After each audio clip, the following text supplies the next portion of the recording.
Hello दोस्तों, इस series Hindi explain आज हम बात करने वाले हैं सन 2009 में आई हुई मूवी अवतार की। इस कहानी की शुरुआत में हमें जेक नाम के आदमी को दिखाया जाता है जो पिछले 6 सालों से प्रायोयान में स्पेस ट्रेवल कर रहा होता है क्योंकि आरडीए कंपनी उन्हें मेंडोरा ग्रह पर लेकर जा रही होती है। जेक एक जमाने में आर्मी में हुआ करता था और उसने बहुत खतरनाक लड़ाइयाँ भी लड़ी थी, लेकिन एक लड़ाई में उसकी टांगे टूट चुकी थी और वो अपना इलाज करवाना चाहता था, लेकिन उसके पास पैसे नहीं थे। लेकिन जेक का भाई टॉम एक साइंटिस्ट था जो इसी मिशन पर काम कर रहा था, लेकिन इस मिशन पर जाने से एक हफ्ते पहले ही किसी शख्स ने उसे गोली मार दी थी। इसी वजह से जेक को इस मिशन में लिया गया था क्योंकि जेक का डीएनए टॉमी से मिलता था और टॉमी पर इस कंपनी ने काफी पैसा लगवाया था। प्रायोयान पेंडोरा ग्रह के बहुत नजदीक पहुंच गया होता है और फिर उन सभी लोगों को स्पेस शटल से पेंडोरा ग्रह पर लेकर जाया जाता है जो बिल्कुल अर्थ की तरह ही एक प्लेनेट होता है। और यहाँ पर भी आरडीए कंपनी बड़ी बड़ी मशीनों की मदद से जमीन से खनिज तत्व निकाल रही होती है और वहाँ पर आरडीए ने पूरी कंपनी बनाई होती है। स्पेस शटल वहाँ पर लैंड हो जाता है। वहाँ उतरने से पहले ही उन्हें ऑक्सीजन मास्क पहना दिए जाते हैं क्योंकि मेंडोरा का वातावरण पूरी तरीके से अलग होता है। फिर उन सभी को बेस में लेकर जाया जाता है। सबसे पीछे जेक होता है क्योंकि उसके पैर टूटे हुए थे, इसीलिए वो अपनी व्हील चेयर लेकर बेस में जाता है जहाँ कर्नल माइल्स सभी को गाइड कर रहा होता है क्योंकि वो आरडीए का चीफ सिक्योरिटी कमांडर होता है। वो उन सभी को कहता है कि तुम्हें अब याद रखना होगा कि तुम धरती पर नहीं हो, तुम पेंडोरा में हो और जब तुम इसका दौरा करोगे तो तुम्हें ऐसा लगेगा कि शायद नर्क इससे बेहतर है क्योंकि यहाँ से बाड़े के उस तरफ मिट्टी में रेंगकर चलने वाले हर जीव तुम्हें मारकर खाना चाहेंगे और यहाँ बसने वाले इंसान जैसे लोगों को नावी कहते हैं जिनके जहरीले टॉक्सिन में डूबे हुए तीर 1 मिनट में ही तुम्हारे दिल की धड़कन बंद कर सकते हैं और उनकी हड्डियाँ खुद ब खुद बनने वाले कार्बन एटम की बनी हुई है जिससे उन्हें मारना बहुत मुश्किल है। इसी वजह से मैं तुम सबको नहीं बचा पाऊंगा और अगर तुम्हें जिंदा रहना है तो तुम्हें पेंडोरा के लिए बनाए गए नियमों का पालन करना होगा। सभी अपने अपने कैंप में लौट रहे होते हैं। तभी नॉर्म नाम का आदमी जे के पास आता है। वो उसे बताता है कि मैंने तुम्हारे भाई के साथ अवतार ट्रेनिंग की थी और तुम एकदम अपने भाई की तरह दिखते हो। फिर वो उसे बायो लैब में लेकर जाता है जहाँ उन्होंने एमयू टैंक में अवतार को रखा होता है। अवतार उन्हें कहा जाता है जिन्हें इंसानों के डीएनए और पेंडोरा के लोगों के डीएनए से बनाया गया होता है जो दिखने में बिल्कुल नावी के लोगों की तरह होते हैं। जेक और बाकी सब लोगों को यहाँ इन्हें चलाने के लिए लाया होता है क्योंकि जिन लोगों के डीएनए से इन्हें बनाया गया होता है वही इन अवतार के मन को कंट्रोल कर सकते हैं। जहाँ डॉक्टर मैक्स उन्हें बताते हैं कि इन अवतारों को एमयू टैंक से बाहर निकालने में टाइम लग जाएगा, इसीलिए आप इसे कल से इस्तेमाल कर सकते हैं। जेक अपने अवतार के पास जाता है और उसे देखकर बहुत खुश होता है। फिर हमें लिंक रूम को दिखाया जाता है जहाँ डॉक्टर ग्रेस अवतार लिंक से बाहर आती है जो अवतार प्रोग्राम की हेड होती है। डॉक्टर मैक्स जेक और नॉर्म को ग्रेस से मिलवाने के लिए लेकर जाता है। ग्रेस नॉर्म से मिलकर बहुत खुश होती है क्योंकि नॉर्म ने नावी भाषा की बहुत प्रैक्टिस की थी और उसे बहुत अच्छी तरीके से नावी भाषा आती थी। लेकिन ग्रेस जेक से खुश नहीं होती,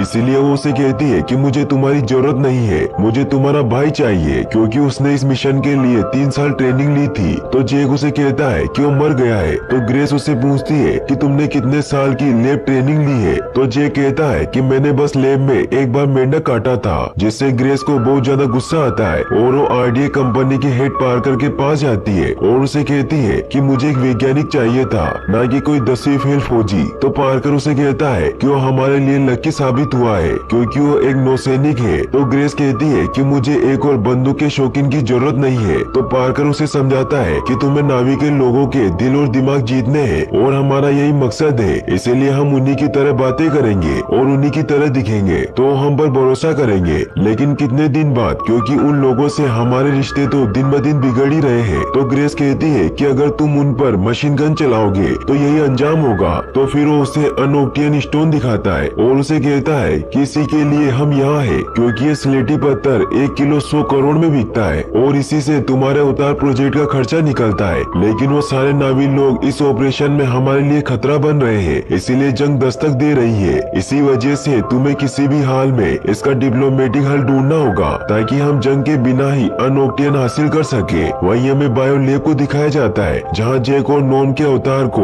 एम्यू टैंक से बाहर निकाल लिया होता है। इसीलिए जैक और नॉर्म को लिंक से उन्हें कनेक्ट किया जाता है और जैक सक्सेसफुली अपने अवतार से कनेक्ट हो जाता है और अब उसकी अवतार बॉडी पूरी तरीके से काम करने लग जाती है और जैक के अवतार के पैर भी पूरी तरीके से काम कर रहे होते हैं। इससे जैक बहुत खुश होता है और वो उठने की कोशिश करता है, लेकिन डॉक्टर उसे उठने से मना करते हैं क्योंकि अभी उसके टेस्ट बाकी थे। लेकिन फिर भी जैक उनकी नहीं सुनता क्योंकि उसे इसमें काफी मजा आ रहा होता है और वो वहाँ से बाहर भाग जाता है जहाँ वो देखता है कि यहाँ बाकी के अवतार को ट्रेनिंग दी जा रही होती है। जैक वहाँ दौड़ लगाने लग जाता है क्योंकि वो असली दुनिया में कभी नहीं चल पाया था। तभी डॉक्टर ग्रेस अपने अवतार में वहाँ आती है और वो जैक के अवतार पर इतना अच्छा कंट्रोल देखकर बहुत खुश होती है। फिर वो सभी अवतार कैंप में सो जाते हैं जिससे वो असलियत में उन अवतार से डिस्कनेक्ट हो जाते हैं। फिर जैक ट्रूडी से मिलता है जो लड़ाकू जहाज की पायलट होती है। वो जैक को कर्नल के पास ले जाती है क्योंकि कर्नल ने जैक को मिलने के लिए बुलाया होता है। कर्नल उसे कहता है कि मैंने तुम्हारा रिकॉर्ड मंगवाया था जिससे मुझे पता चला कि तुम काफी खतरनाक जंग लड़ चुके हो, लेकिन हमारी ये जंग कुछ और है। फिर उसे बताता है कि पहले मैं एक फौजी जासूस था और मुझे एक भी खरोच नहीं आई,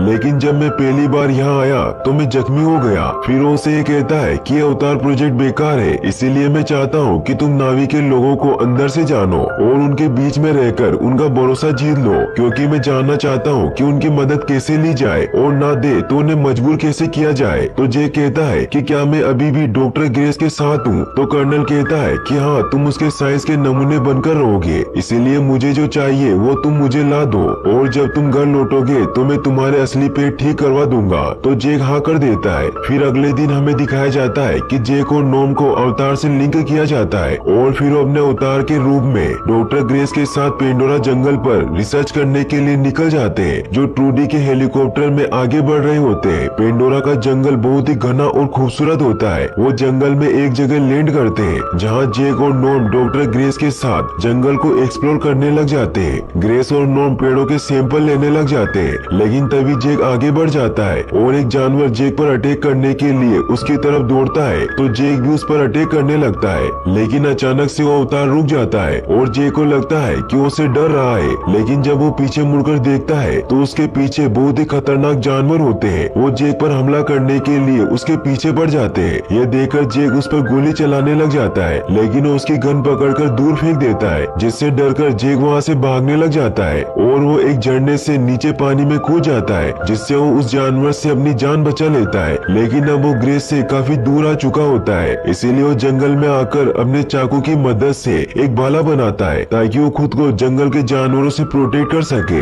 तभी हमें वहाँ दिखाया जाता है कि नावी की एक लड़की छिपकर जैक को देख रही होती है, जिसका नाम न्यूतिरी होता है। वो जैक को मारने लगती है, लेकिन तभी वहाँ पवित्र पेड़ का बीज आता है जो उसे जैक को मारने से रोक लेता है। वहीं हमें डॉक्टर ग्रेस को दिखाया जाता है जो हेलीकॉप्टर की मदद से जैक को ढूंढ रही होती है और ढूंढते ढूंढते शाम हो जाती है, इसीलिए उन्हें वापस लौटना पड़ता है। लेकिन ग्रेस को लगता है कि वो जिंदा नहीं बचा होगा। वहीं हमें जैक को दिखाया जाता है जिसके पीछे जंगली भेड़िए पड़े हुए होते हैं, इसीलिए जैक आग जलाता है और फिर वो एक एक को मारने लग जाता है, लेकिन वो संख्या में बहुत ज्यादा होते हैं, इसीलिए वो जैक पर भारी पड़ते हैं और वो उसे मारने वाले होते हैं कि तभी वहाँ न्यूतिरी आकर जैक को बचा लेती है और वो एक एक करके उन सभी जानवरों को मार देती है। लेकिन फिर वो जैक पर बहुत गुस्सा होती है और उसे कहती है कि ये सब तुम्हारी गलती है, इन्हें मारना नहीं था। लेकिन जैक कहता है कि इसमें मेरी क्या गलती, उन्होंने मुझ पर हमला किया था। तो उसे कहती है कि इसमें तुम्हारी ही गलती है क्योंकि तुमने बच्चे जैसा शोर मचाया और तुम समझते नहीं कि क्या करना है। तो जैक कहता है कि अगर तुम्हें अपने जंगल के दोस्त इतने ही प्यारे हैं तो तुमने मुझे क्यों बचाया।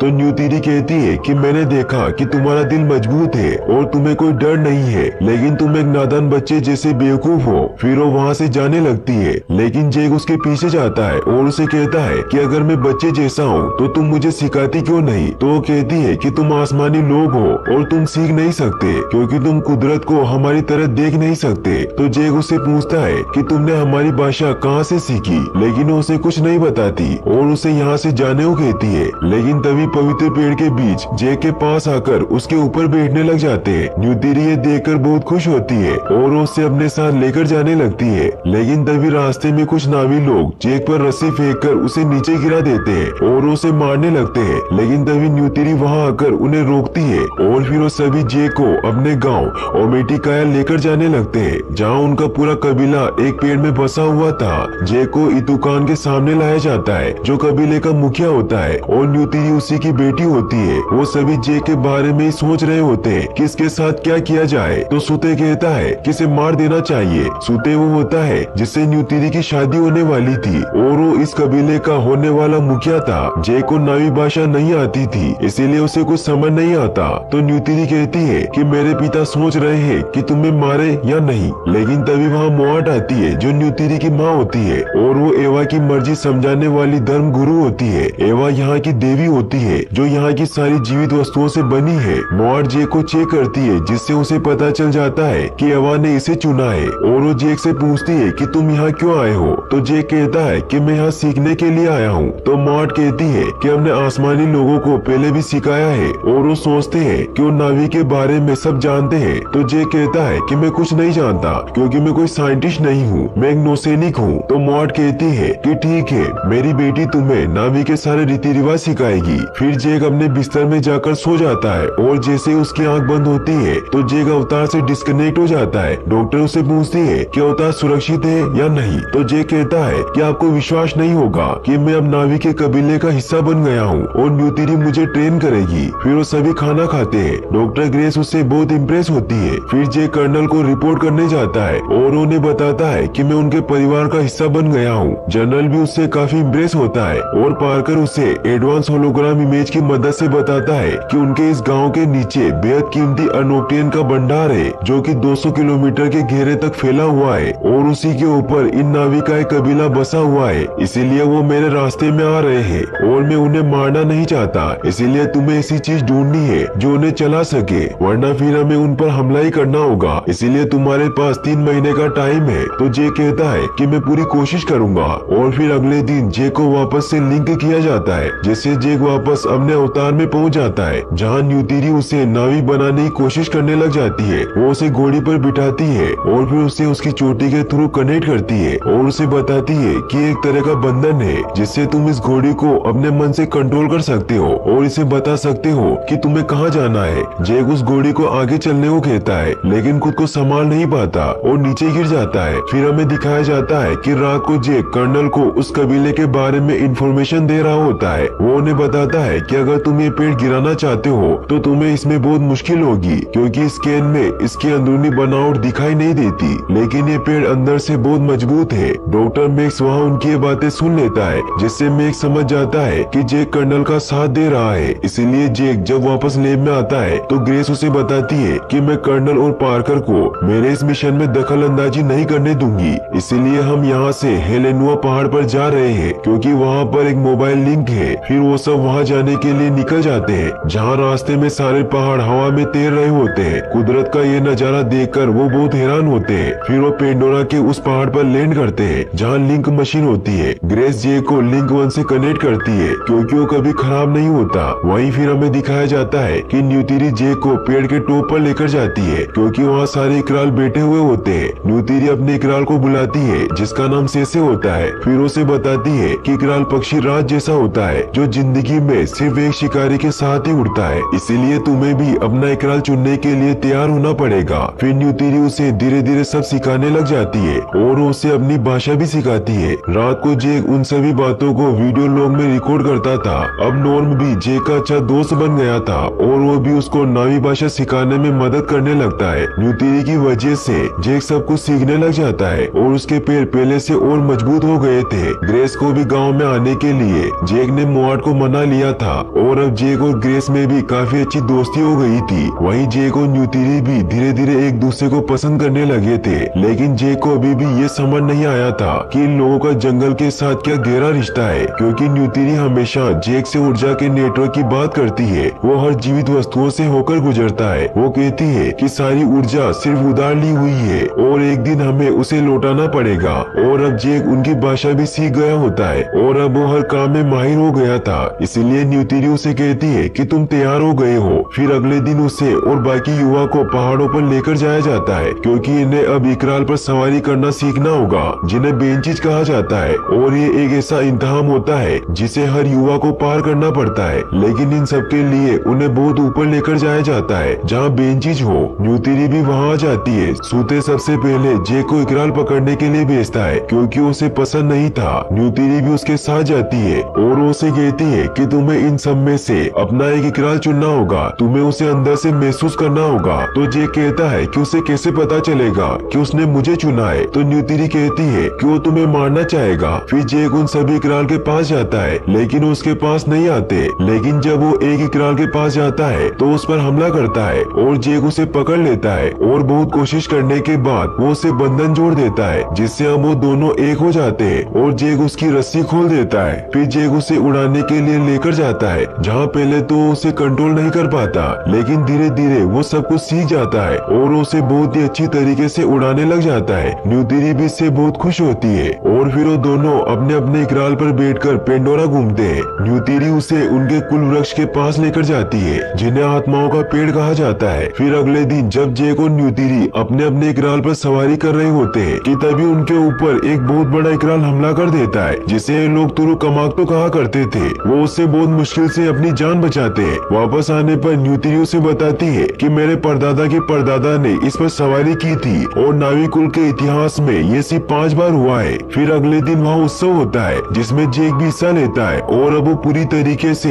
एक नावी बन जाता है। रात को न्यूतिरी जेक को लेकर आवाजों के पेड़ के पास जाती है जहाँ उसे बताती है कि ये वो जगह है जहाँ प्रार्थना सुनी जाती है और फिर उसे ये भी कहती है कि अब तुम पूरी तरीके से नावी बन चुके हो, इसीलिए अब तुम कुलवृक्ष के पेड़ से अपना धनुष बना सकते हो और एक औरत चुन सकते हो। तो जेक कहता है कि मैंने पहले ही एक औरत चुन ली है लेकिन उस औरत को भी मुझे चुनना होगा। तो न्यूतिरी कहती है कि मैंने भी तुम्हें चुन लिया है। फिर वो दोनों एक दूसरे को किस करते हैं। अगली सुबह जब न्यूतिरी की आँख खुलती है तो देखती है कि इंसान बुलडोजर से उनके पेड़ों को तोड़ रहे हैं। न्यूतिरी देखकर जेक को उठाने की कोशिश करती है लेकिन जेक अभी लिंक से कनेक्ट नहीं होता और वो जैसे खाना खाकर लिंक से कनेक्ट होता है तो बुलडोजर को रोकने की कोशिश करता है लेकिन वो बुलडोजर नहीं रोकते। ये देखकर जेक उस बुलडोजर पर चढ़ जाता है और उसके कैमरे को तोड़ देता है लेकिन फिर भी वो नहीं रुकते और वहाँ के सारे पेड़ तोड़ देते हैं। वहीं जब कर्नल उस फुटेज को देखता है तो उसे पता चल जाता है कि जेक ने हमारे साथ धोखा किया है और वो उन नावी लोगों के साथ है, इसीलिए वो जेक को रोकने के लिए उस मोबाइल लिंक की तरफ निकलता है। वहीं सुते जेक को इस सब का कसूरवार बताता है और कहता है कि ये सब तुम्हारी वजह से हुआ है और उनकी फाइट होने लग जाती है। लेकिन जेक उस पर हमला नहीं करता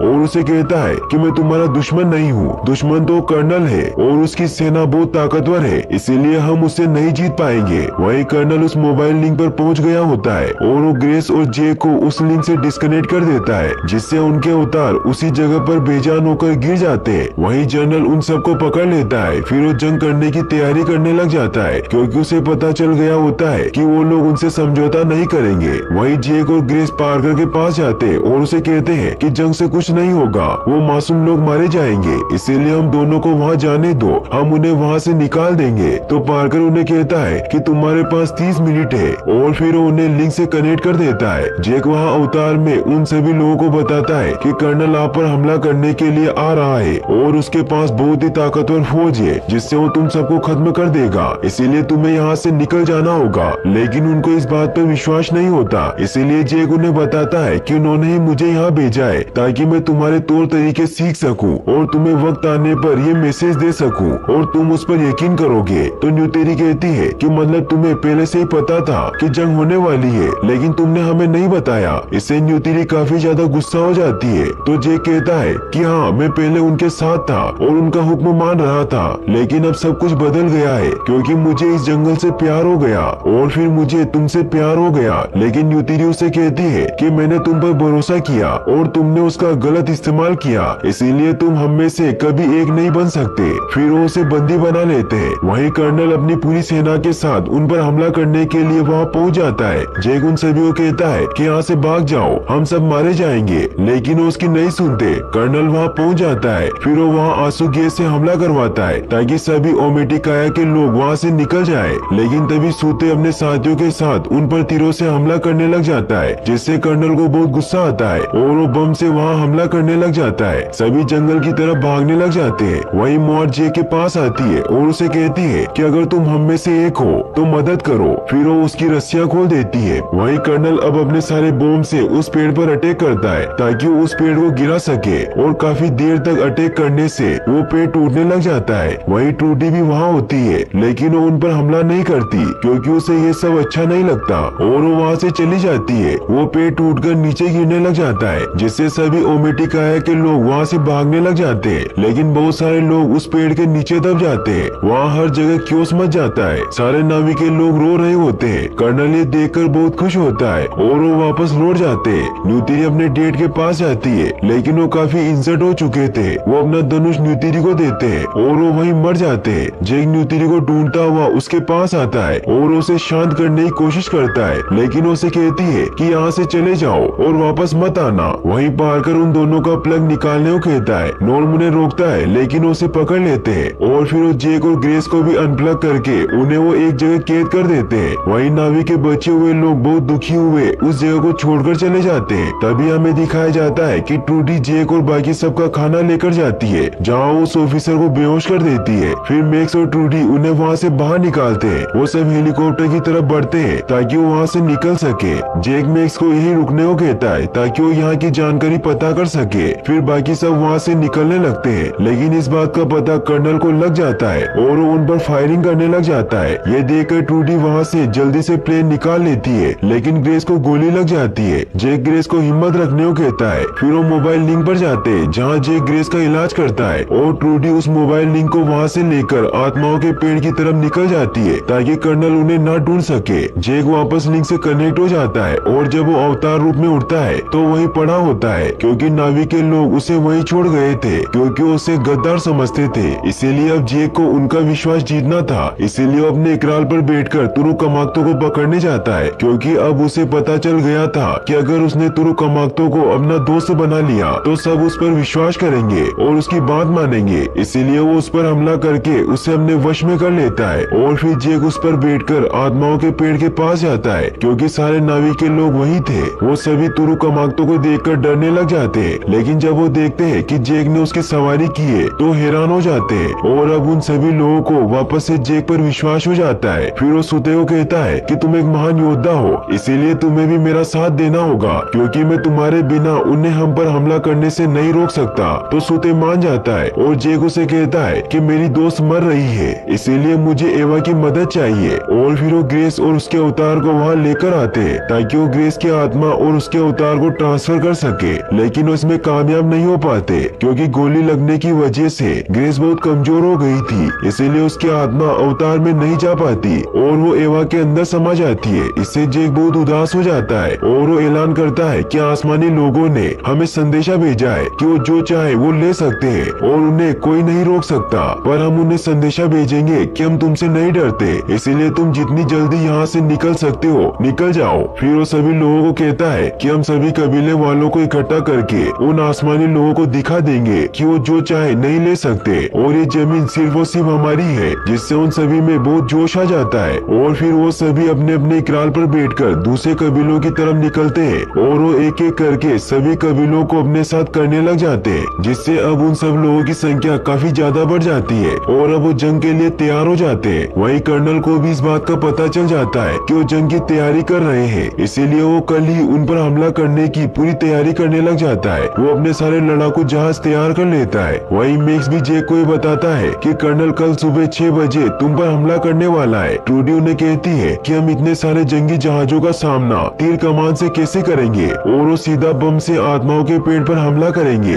और अगर वो पेड़ ही खत्म हो गया तो नावी के लोग कुछ नहीं कर सकते क्योंकि वो पेड़ ही तो एवा के साथ उनका सीधा कनेक्शन है। तो जेक कहता है कि फिर तो हमें कुछ भी करके उन्हें रोकना पड़ेगा। वहीं जेक रात को आत्माओं के पेड़ के पास एवा को आगाह करने के लिए जाता है। वो उन्हें कहता है कि अगर ग्रेस सच में आपके साथ है तो आप उसकी यादों में देखिए कि हम किस दुनिया से आए हैं। वहाँ कुछ भी हरियाली नहीं है क्योंकि इंसानों ने अपनी धरती माँ को मार डाला और वो यहाँ भी वही करने वाले हैं और ये सिलसिला यही नहीं रुकेगा क्योंकि आसमानी लोग इस जमीन के खजाने को लूटने के लिए यहाँ आते रहेंगे जब तक यहाँ का खजाना खत्म ना हो जाए। फिर वो कहता है कि आप ये जानते हैं कि आपने मुझे किस मकसद के लिए चुना था और मैं इनके लिए लिए लड़ूंगा, लेकिन आपको इसमें मेरा साथ देना होगा। न्यूतिरी उसके पास आती है और उसे कहती है कि हमारी महान माता किसी की तरफदारी नहीं करती, वो सिर्फ जीवन का संतुलन बनाए रखती है। तो जैक कहता है कि कोशिश करना जरूरी था। वहीं फिर हमें दिखाया जाता है कि जनरल अपने सारे हथियारों से लैस जहाजों के साथ उन पर हमला करने के लिए निकल जाता है। वो आत्माओं के पेड़ की तरफ निकलता है और वो वहाँ पहुंचकर उस पेड़ पर हमला करने लग जाता है, लेकिन तभी जैक अपने सभी साथियों के साथ वहाँ आ जाता है और वो उन पर हमला करके उनके जहाज को डिस्ट्रॉय करने लग जाता है। वो जहाज भी उन पर अटैक करने लग जाते हैं, जिससे नावी के बहुत सारे लोग मर रहे होते हैं, क्योंकि उन लड़ाकू जहाजों की संख्या बहुत ज्यादा होती है और उनके पास खतरनाक हथियार होते हैं। कर्नल को जैक नजर आ जाता है और उसे मारने के लिए उस पर अटैक करने लगता है, लेकिन तभी ट्रूडी अपना प्लेन लेकर वहाँ आ जाती है और उस पर अटैक करने लगती है। लेकिन कर्नल का ड्रैगन प्लेन बहुत खतरनाक होता है, इसीलिए ट्रूडी का प्लेन उसके सामने नहीं टिक पाता और वो शहीद हो जाती है। वही सुते हुए सिपाहियों पर हमला करते हुए उनके प्लेन में पहुंच जाता है, लेकिन उसे भी गोली लग जाती है, जिससे वो भी मर जाता है। जैक सबसे कांटेक्ट करने की कोशिश करता है, लेकिन उसका किसी से भी कांटेक्ट नहीं हो पाता, क्योंकि वो सब मर गए थे। बस न्यूतिरी ही जिंदा बची थी और उसके पीछे बहुत सारे सैनिक होते हैं। जैक उसे कहता है कि तुम हमला मत करना, लेकिन फिर भी वो हमला करने लगती है। लेकिन तभी उसे हलचल महसूस होती है और वो देखती है कि जंगल के सारे जानवर उन सैनिकों पर हमला करने लगते हैं। ये देखकर न्यूतिरी बहुत खुश होती है और वो जैक को कहती है कि माँ एवा ने तुम्हारी सुन ली। और वहाँ ऊपर भी सारे इकराल बाहर आ जाते हैं और वो एक एक करके सभी जहाजों को डिस्ट्रॉय करने लग जाते हैं। ये देखकर कर्नल आत्माओं के पेड़ को खत्म करने के लिए बम गिराने को कहता है, लेकिन तभी जैक उस जहाज पर पहुंचकर उसे ब्लास्ट कर देता है और फिर वो कर्नल के जहाज पर पहुंचता है और उसे भी डिस्ट्रॉय करने लगता है। लेकिन कर्नल उसे देख लेता है और वो शिप को दूसरी तरफ मोड़ देता है, जिससे जैक नीचे लटक जाता है। कर्नल बाहर आकर उसे शूट करने लगता है, लेकिन तब तक जैक उस प्लेन के एयरविंग में मिसाइल फेंक देता है, जिससे वो शिप डिस्ट्रॉय होने लग जाता है। ये देखकर कर्नल एक रोबोट में बैठकर नीचे कूद जाता है। वहीं जैक भी खुद को बचा लेता है। वहीं कर्नल को वो लिंक कैंप दिख जाता है और उसे डिस्ट्रॉय करने लगता है, लेकिन तब तक न्यूतिरी वहाँ पहुंच जाती है और उस पर हमला कर देती है। लेकिन कर्नल उसके जानवर को चाकू से मार देता है और न्यूतिरी उस जानवर के अंदर दब जाती है। ये देखकर कर्नल उसे भी मारने लगता है, लेकिन तब तक जैक वहाँ पहुंच जाता है और उसे कहता है कि हार मान लो।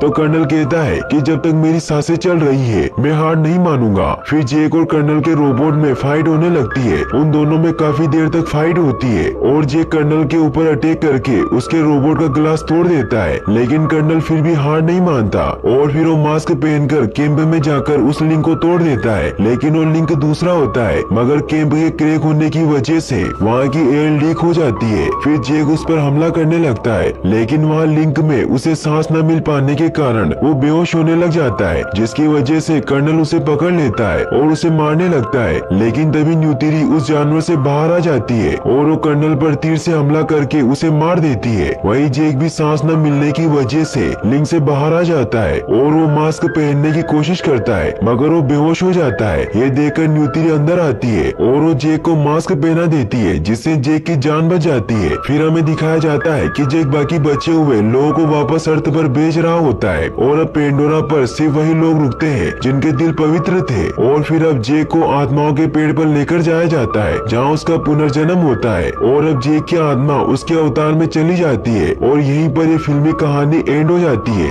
अगर आपको हमारा वीडियो पसंद आया तो हमारे YouTube चैनल ए सीरीज हिंदी एक्सप्लेन को सब्सक्राइब करें। देखने के लिए शुक्रिया।